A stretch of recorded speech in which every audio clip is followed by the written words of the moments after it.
Selamat sore. Pak Romanus. Ya.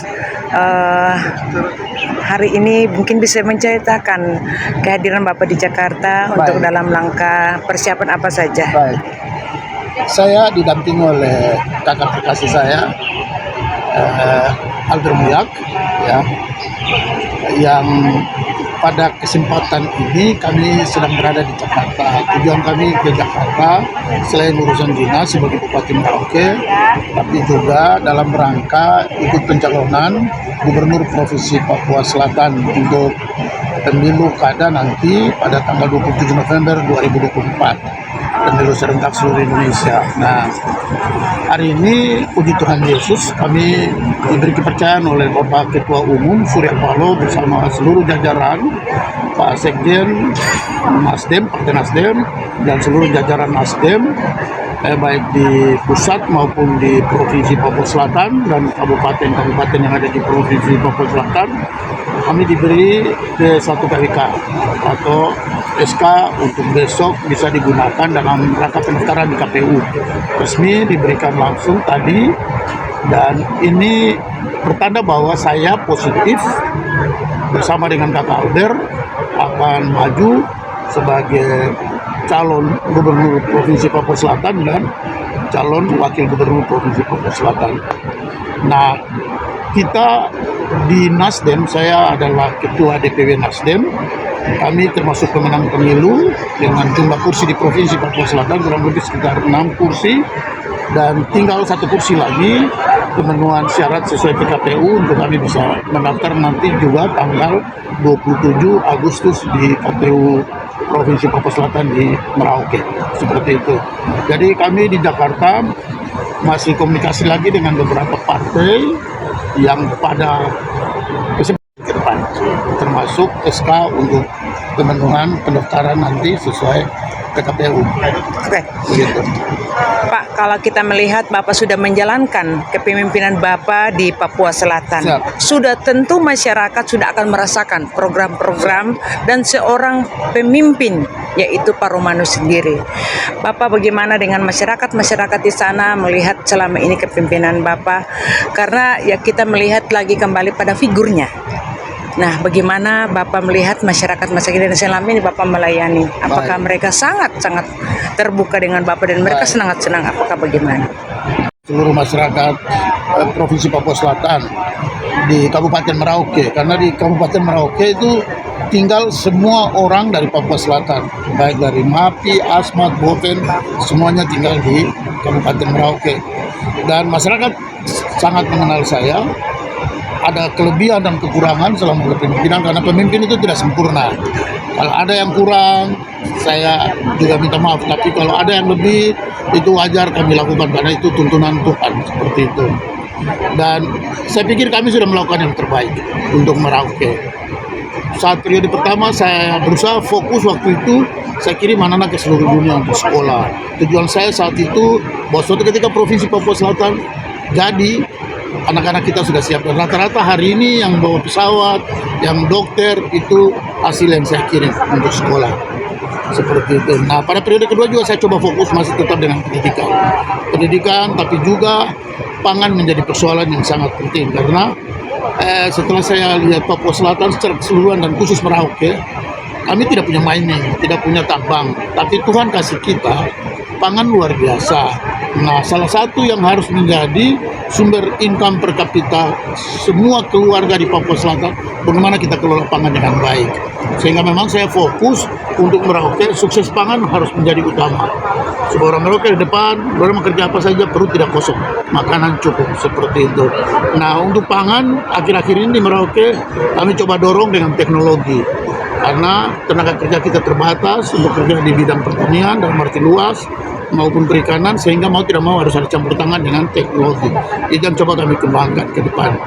Nah, untuk Papua Selatan secara keseluruhan, pikiran saya sederhana saja.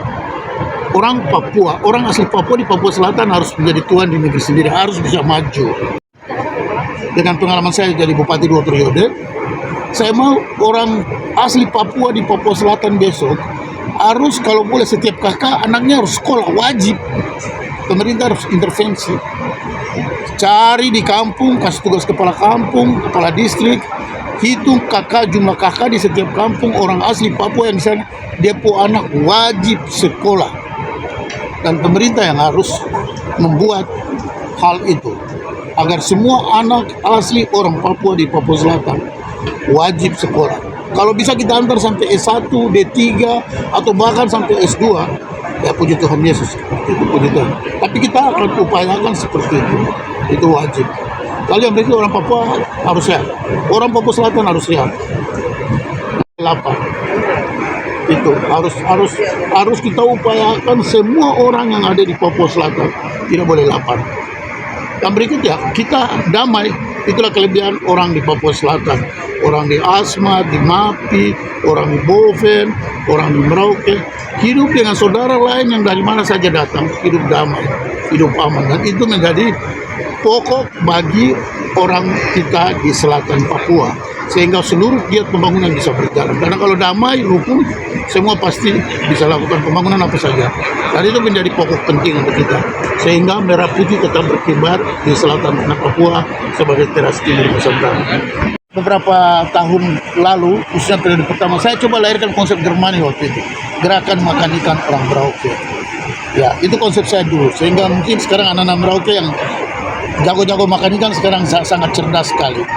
Nah, saat itu saya mau setiap kakak, setiap hari kalau boleh anaknya dikasih makan ikan. Tidak boleh goreng ikannya, kalau boleh rebus, pakai sayur-sayur juga rebus, seperti itu kasih makan. Setiap hari kalau boleh 3 ons kasih makan anak ikan.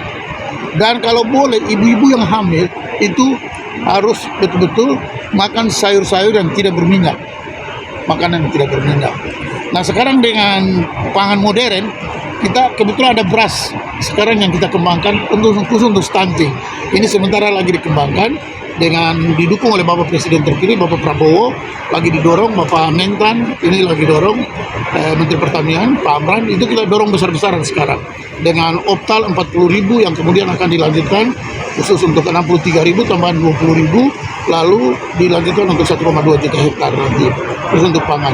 Ini sementara kita lakukan. Nah, program saya dengan Kakak Albert besok khusus untuk stunting, orang Papua ini kembalikan ke hidupnya sederhana, hidup mereka. Mereka kalau boleh makanan itu tidak usah dipaksa pakai minyak-minyak, tidak usah dipaksa untuk harus makan modern. Dia makan makanan alami, tapi dengan cara mereka masak begitu. Airnya juga mereka rebus saja sudah, seperti itu. Jadi kayak begitu. Jadi kita kembalikan ke pola hidup mereka yang sederhana. Berarti kita kembali ke tradisional. Ya, tradisional, tapi tradisional yang dikontrol, sehingga betul-betul mereka punya ketahanan tubuh itu akan terjamin, mereka punya IQ juga akan terjamin. Jadi kalau misalnya dulu kita cuma makan sagu kosong, nah sekarang kalau boleh kita arahkan kamu makan sagu ini pakai ikan rebus, pakai ikan kuah, pakai sayur lagi, kalau boleh makan lengkap. Kalau ada telur ayam lagi kamu pakai telur ayam kampung begitu. Nah, kita biar orang tumbuh alami gitu. Jadi bukan back to natural, tapi natural kuno, tapi back to nature yang betul-betul kita sedikit memodernisasi begitu. Ini kan kita upayakan setiap kampung itu sudah ada perawatnya, ada bidannya. Itu yang khusus di Merauke. Saya coba jalankan ini. Tapi nanti kita saya coba kemarin dengan istri saya selaku ketua tim penggerak PKK, coba kita desain agar ibu-ibu di kampung, ibu-ibu aparat ini juga menjadi penggerak utama untuk ibu-ibu di kampung. Harus dengan cara lebih banyak sosialisasi tentang bagaimana pola hidup keluarga yang sederhana tapi sehat. Ini yang harus terus kita lakukan. Nah, saya mau dia jalan itu modern.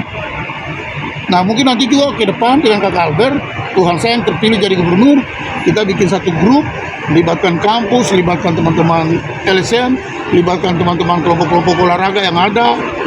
Kita kalau boleh bikin rutin tour to kampung gitu, atau turkam lah ke kampung, tapi khusus untuk sosialisasi tentang pola-pola hidup, tentang bagaimana orang harus sekolah, bagaimana orang jaga kesehatan keluarga. Ini yang harus kembalikan ke situ. Nah, nanti media juga secara modern, media juga kita upayakan untuk bisa mensosialisasikan hal itu. Saya kira begitu. Mungkin setelah pulang pasti kita berdoa dulu kepada Tuhan, mengucap syukur atas dukungan partai kepada kita, seperti itu. Yang kedua, berdoa bersama teman-teman yang akan menjadi tim sukses, teman-teman relawan, kita berdoa agar sosialisasi tentang apa yang kita lakukan besok ketika rakyat memberikan dukungan kepada kita, Tuhan mengurapi kita untuk menjadi pemimpin, itu betul-betul bisa kita laksanakan seperti itu. Program yang kita pikirkan seperti saya sampaikan tadi, itu program lahir dari kebutuhan kita di selatan. Jadi jangan sampai kita buat program yang tidak lahir dari kebutuhan masyarakat. Jadi apa yang masyarakat perlu itu yang kita lakukan. Saya kira pengalaman Kakak Albert juga, karena kita sama-sama pegawai yang besar di lingkungan pemerintah Kabupaten Merauke sebelum pemekaran sampai dan pemekaran begitu. Jadi pemekaran kabupaten dan pemekaran provinsi. Beliau adalah kabak keuangan, punya pengalaman di LSM, di WWF saat itu, kepala badan keuangan, kepala badan perbatasan begitu. Jadi memang jam terbang di birokrasi cukup baik. Dan ini akan mengantar kita untuk bagaimana mengurus sebuah provinsi yang baru mulai mau tumbuh ini dengan baik untuk menjadi provinsi yang sejajar kemajuannya, terutama kesejahteraan rakyatnya dengan rakyat lain di belahan bumi Nusantara bahkan di belahan dunia. Seperti itu. Terima kasih.